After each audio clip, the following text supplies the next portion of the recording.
A warm welcome to our parents, friends, and especially to our grandparents who are joining us today for Class 4's presentation of the Revolutionary Voices. At the core of the Marymount mission is our commitment to empower each girl to find her own voice so she can challenge, shape, and change the world. Our speech and drama program is showcased in our annual cross-curricular presentations. And yes, even in this unique year, our Class 4 girls have been able to explore revolutionary voices during their history, language arts, music, visual arts, and drama classes. Each student researched her own character, learning about important men and women who were heroes of the Revolutionary era and made great contributions to the American history. Students wrote their own unique monologues from the character's perspective based on historical fact and enhanced by dramatic presentation. You will get a chance to see the visual and performing arts program in action through their beautiful character self-portraits, song, dance, and strong public speaking skills. Revolutionary Voices is the second of 6 interdisciplinary units during their years in the lower middle and the upper middle school. It is designed to keep our students' voices strong so they can communicate effectively with confidence and joy. I am so proud of each and every one of our girls and their excellent work. So sit back and relax. Let the show begin.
Maybe I can loop there, go around here.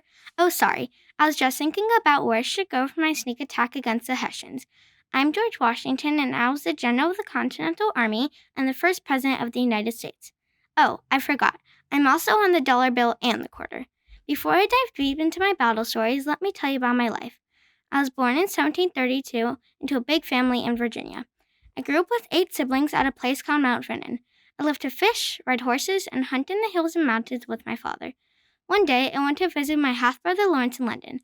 There I went to a dance, and I met Martha Dandridge Custis. Ah, Martha, the love of my life. Anyway, I was elected to the House of Burgesses, which represented Virginia, but we had no one to represent us in England. We did not think that was fair, especially since we were paying so many taxes. Eventually, we gathered at the Second Continental Congress and declared independence from Great Britain. The Congress asked me to be the leader of the new country's army. Everyone really should know how my troops and I defeated the British at the Battle of Trenton. This is how my sneak attack happened. We went out on Christmas night, crossed the Delaware River from Pennsylvania, and took the Hessians completely by surprise. We won! More than 1,000 men were forced to surrender. My victory at the Battle of Trenton was important because it turned the tide of the war. We all felt so wonderful and thankful that we'd won the battle against the Hessians, and it gave us motivation to keep fighting. If not for this significant victory, the British may have won the war. After the war, I became the first president of the United States. It was an honor to be the leader of the Continental Army, and I knew I would make great decisions for my new country. Have a great day. God bless America.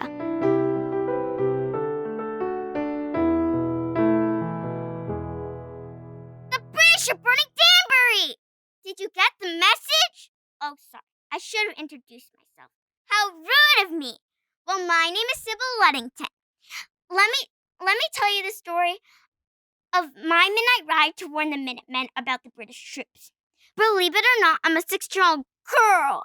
You may think only boys can do something as dangerous as warning the Minutemen, but us girls can do brave things, right? Now let's get to the good stuff. This is how it all started. I was born in Paterson, New York, and I was the oldest out of 8 brothers and sisters. The Brady Bunch is nothing on us! Every day after I finished my chores, I loved to ride my horse Star. I worked hard to take care of our family. Anyways, one evening I was relaxing at home with my family when we heard a knock on the door. Way to kill the vibe! This is very unusual because we lived in the middle of nowhere without any close neighbors. We answered the door to see a cold, wet, and very tired gentleman and messenger. He came to warn my father that the British had attacked Danbury and were burning American supplies. The messenger was exhausted, and we could not just send him out there again. I volunteered to continue on to warn people because I was a skilled rider. Plus, I had Star. My father saddled Star, and I was on my way. You may be wondering why my father did not go himself. He was a colonel, and he needed to wait to give the soldiers their orders so they could fight the British. It was raining hard, and I was already a mile from home, and I was already soaked. My hair! I could see the burning of Danbury 20 miles away. On top of everything else, I came upon a group of outlaws. Luckily, they did not see me. But I was so worried they would catch me. What if they took Star away from me? I want a happy ending. I don't want to end up like Paul Revere and his horse. I snuck by them and continued on to warn some more patriots. I knew I didn't need to knock on every door because the neighbors would pass on the message. People talked, and this was big news. When I finally got home at dawn, I took a long nap. Sorry. 400 soldiers had gathered at our house and marched onto Danbury with my father, Colonel Luddington. If I had not warned the Minutemen, then the revolution could have ended very differently. General Washington even came to my house to say thank you. Did Paul Revere get a real-life thank you from George Washington? I don't think so. Well, maybe. Farewell. I'm off to go check out my statue in Carmel, New York. Yeah, I have a statue. I told you girls can make history. Toodles!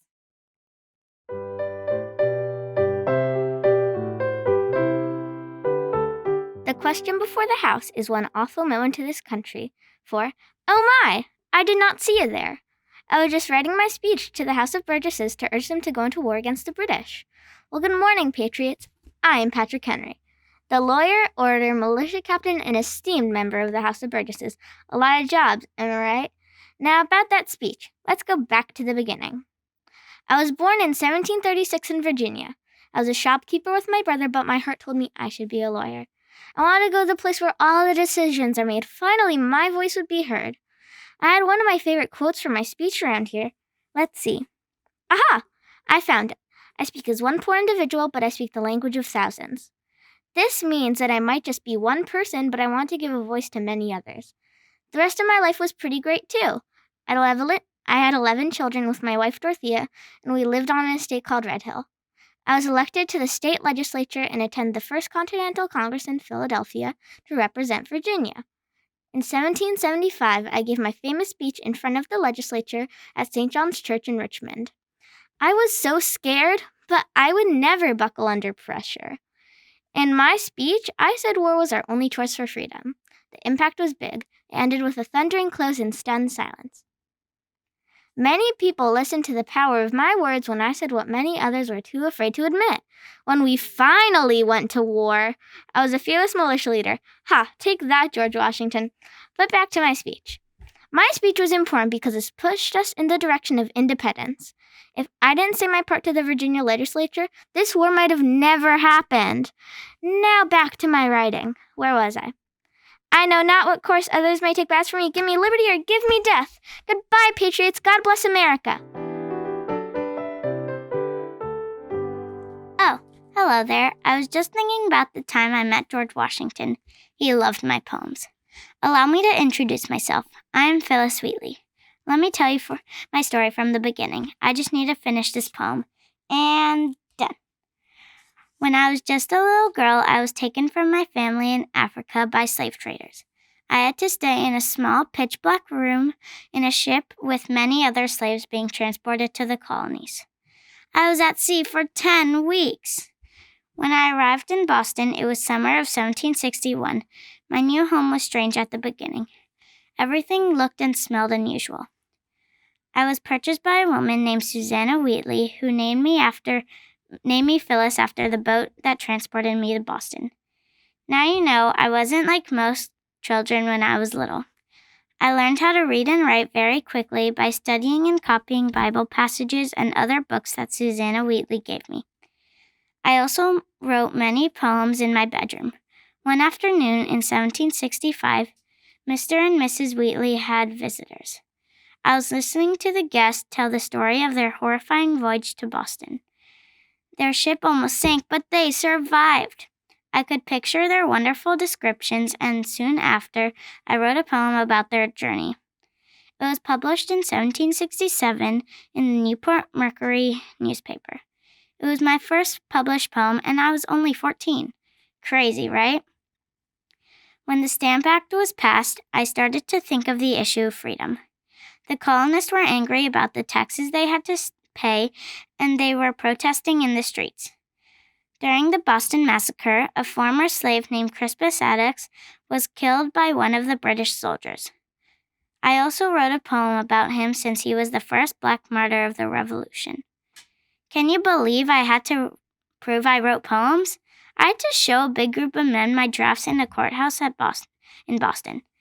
The main man at the courthouse was John Hancock. He didn't think I could write because I was enslaved, but I proved him wrong. Let's go back to the part about how I met George Washington. I wrote a poem called To His Excellency General Washington. He replied and called me Miss Phyllis, a sign of respect which was not common. We met in Cambridge, Massachusetts in March 1776, and my poem to him was published the following month. In 1784, I published my last poem called Liberty and Peace, celebrating the end of the Revolutionary War. As you see, there's more to my story than meets the eye. I was an important part of the founding of America because I wrote poems about liberty, freedom, and life as an enslaved person. Thank you for taking your time to listen to my story. Good day.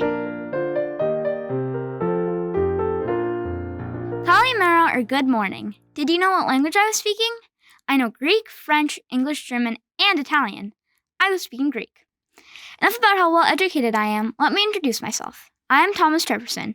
I was born on April 13th, 1743 in Virginia. You might know me as the author of the Declaration of Independence or as the third president of the United States. You had better know me as the most good-looking man here with a white wig. If you think the Declaration of Independence was easy to compose, well, you are wrong. Let me explain why. For 5 decades, I was a member of the Virginia House of Burgesses. During this time, members of the House and I became more and more furious at the British. They raised taxes on items ranging from wine to tea to newspapers. It was unfair. The Continental Congress thought that my writing skills were amazing and decided that I should be the one to write the Declaration of Independence. It took me about 2 weeks to write the first draft. Here's a snippet. We hold these truths to be self-evident that all men are created equal. It declared that we were free from British rule. No more king. This document was important for the colonists, so I tried my best to write a meaningful statement that would express our unhappiness. After building the United States of America, George Washington became president of our new country, and he named me Secretary of the State and entrusted me with our foreign relationships, including England. If I had not written the Declaration of Independence, the colonies would not be free from British rule. This document set the tone for how we would build our new country, a democracy. Even though I was a main author, shout out to Benjamin Franklin, John Adams, Roger Sherman, and Robert R. Livingston for helping. Also, come see me on Mount Rushmore. Good day, Patriots.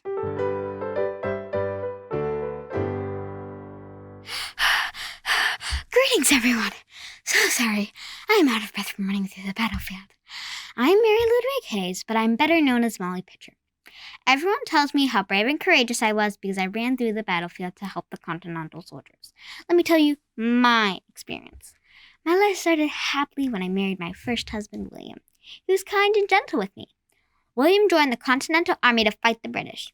At the time, women were not allowed to fight in the army, but I decided to come with William to the camp. At the camp, I found many ways to help. I cooked, cleaned, and cared for the soldiers. In June 1778, George Washington learned that the British planned to march into New Jersey. He moved us to a new camp across the Schuylkill River. On June 18th, British soldiers left Philadelphia, and General Washington wasted no time following them, and we eventually made camp in Monmouth, New Jersey.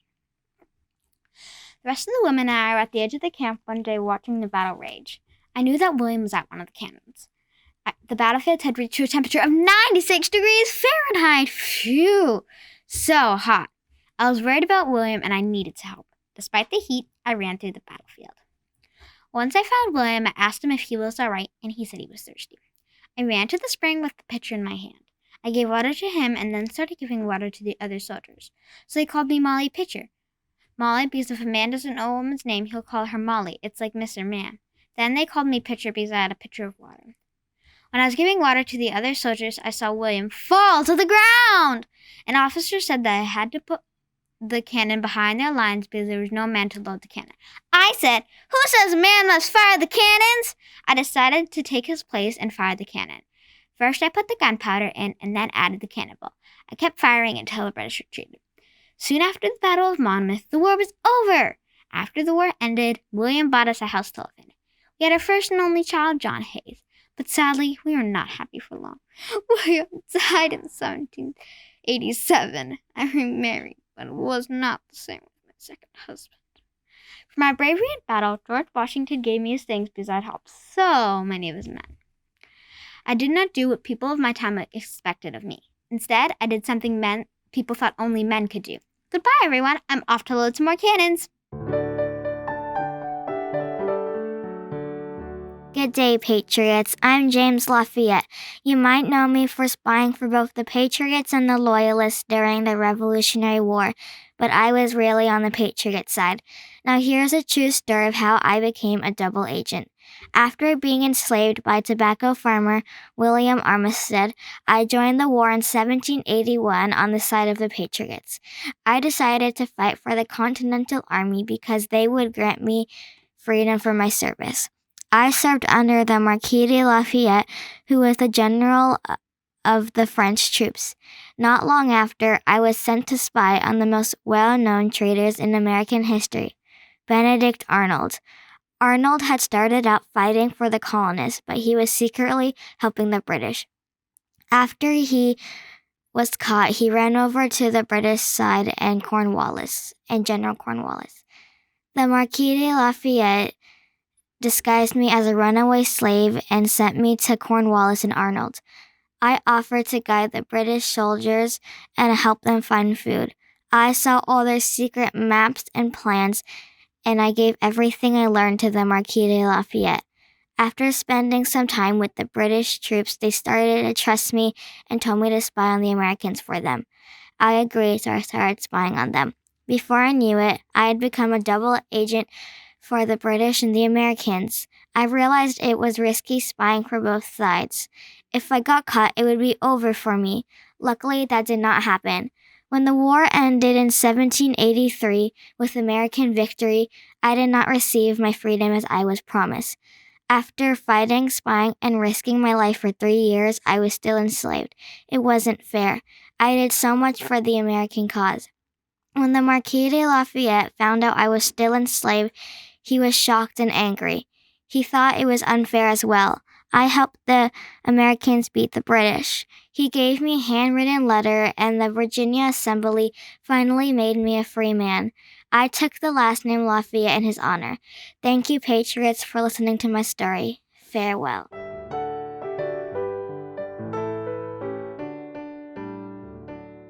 Oh, I did not see you there. I was just finishing a poem about the Boston Tea Party. Shh! Don't tell the British. If they knew, I would be in big, big trouble. This is why I never saw my stories. Why am I talking about this right in front of you? Anyway, if you promise to keep a secret, I will share my story with you. My name is Mercedes Warren. I started writing because I always loved school. In 1773, I wrote The Squabble of the Sea Nymphs about the Boston Tea Party. The Patriots had dumped British tea into the Boston Harbor because they were tired of paying high taxes. The British got upset, and to punish the colonists, they closed the port. In my poem, I described the Loyalists as self-centered nymphs who continued to drink British tea, while the patriotic sea goddess named Salakia poured it into the sea. When the Loyalists read this poem, they were upset. My brother Jemmy was beaten up by a group of Loyalists, which is why I never signed my stories. Plus, people would not believe a woman could write stories or poems. Only some people knew about my writing, such as John and Abigail Adams. John even described my writing as a real genius. In addition to not writing my poems about the British, I hosted secret meetings for the Patriots at my house, which I called One Liberty Square. At these meetings, the Patriots planned the confidential congress to unite the colonies against the British. When the war started, I continued to write, even though I knew it would make the British angry. 3 of my sons died for the Patriot cause, but I kept on writing. I was an important person in the founding of our country because I was a writer at a time when people did not respect women writers. I also continued my brother's patriotic work. I kept on pursuing my interest and the American cause instead of doing what people expected me to do. Thank you. I'm off to writing another story about those mean British because the only way to make change is to speak up and have your voice heard.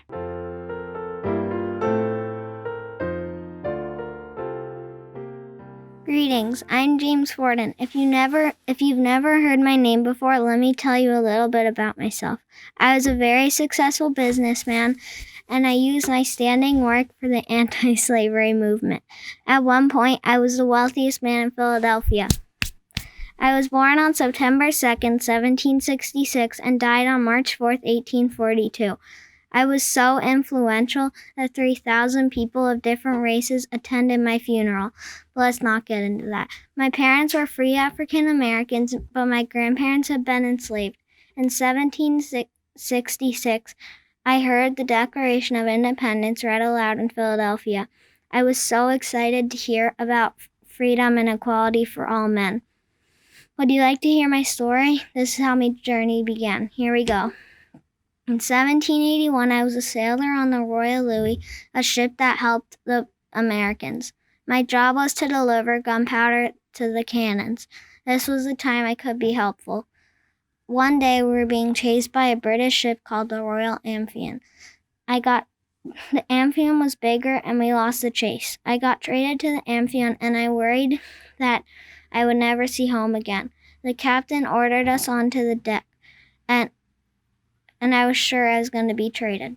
Captain Baisley's son, Henry, saw me holding my lucky blue marble and asked me if I had any more to play a game. I said yes. After that first game, we became good friends and explored the boat together. Captain Baisley saw that Henry and I were close friends. We're close and asked me to go to England with them. They offered me a chance at wealth and education. I wanted it so badly, but I couldn't accept the generous offer.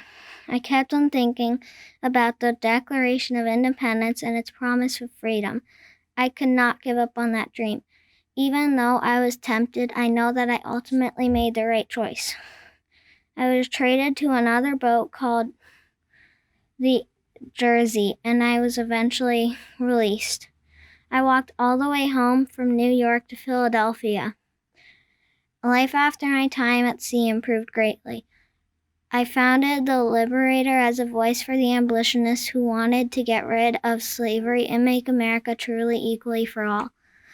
I know you want to learn more about me, but make sure not to look up James Corden or you'll get very different results. Well, that's it, the end of my story. Farewell, I'm off to Philadelphia.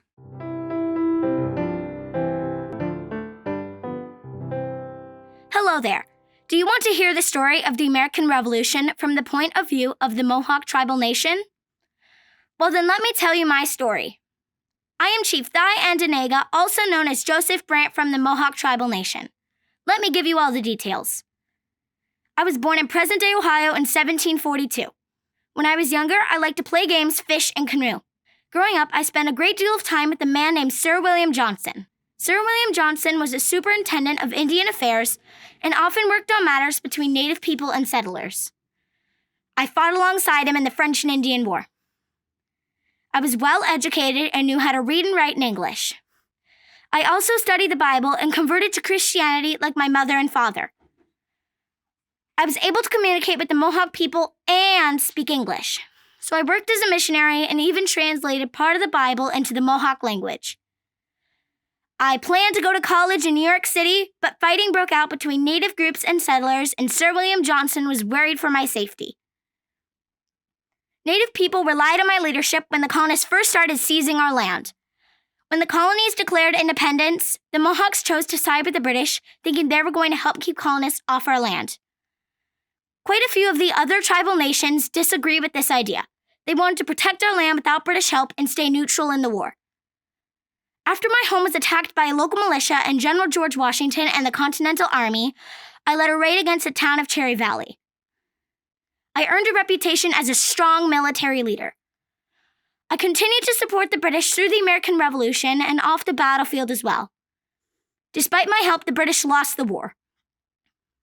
After the war, the Mohawks lost a tremendous amount of land through treaties with the new United States government, which were in English instead of the Mohawk language. My people signed paperwork that said our land no longer belonged to us. However, the British still had some claims to land, and as a result of supporting them through the war, they gave us 600,000 acres. I'm glad I got to share my story, so you could hear our perspective. We hope we will finally be treated as equals, even if this takes time. I'm off to help my people continue to live in this new world. Well, good day.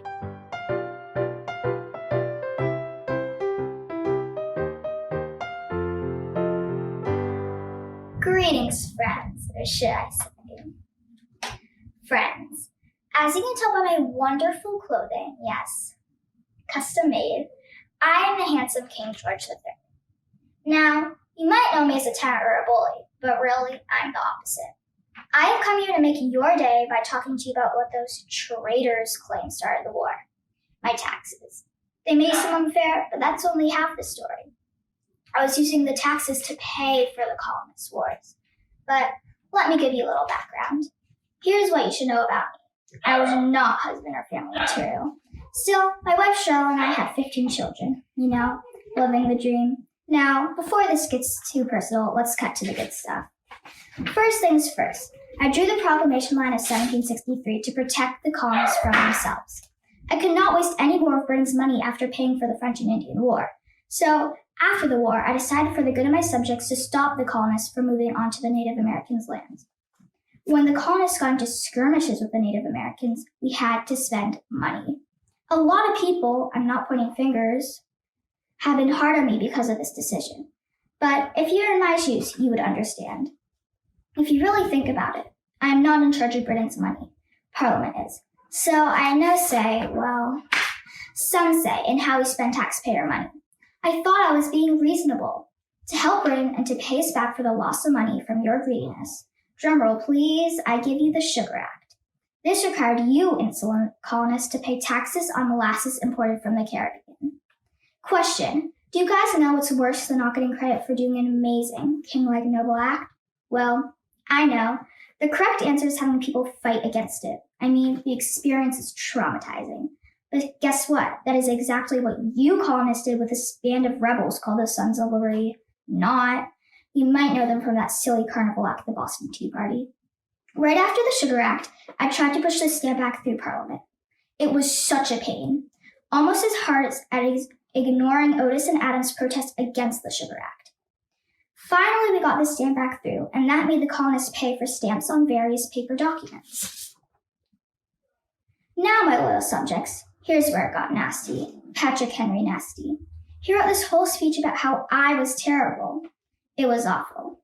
Now, to what seems to be a kind of respectful audience, the story did not end well for me. I mean, I lost, but if it weren't for me, the colonies would not have existed in the first place. You may applaud. Thank you. Thank you. Also, I protected thousands of people by my totally acceptable acts and decisions. If you ignore the fact that I killed 200,000 soldiers in various wars abroad and lost America to some ragtag colonists, I probably was and still am the best king out there. Yet, I still get no credit. Sadly, now's the time I have to leave your presence and go star in another Broadway hit. Goodbye and good riddance. Da da da da da da da da da da da da da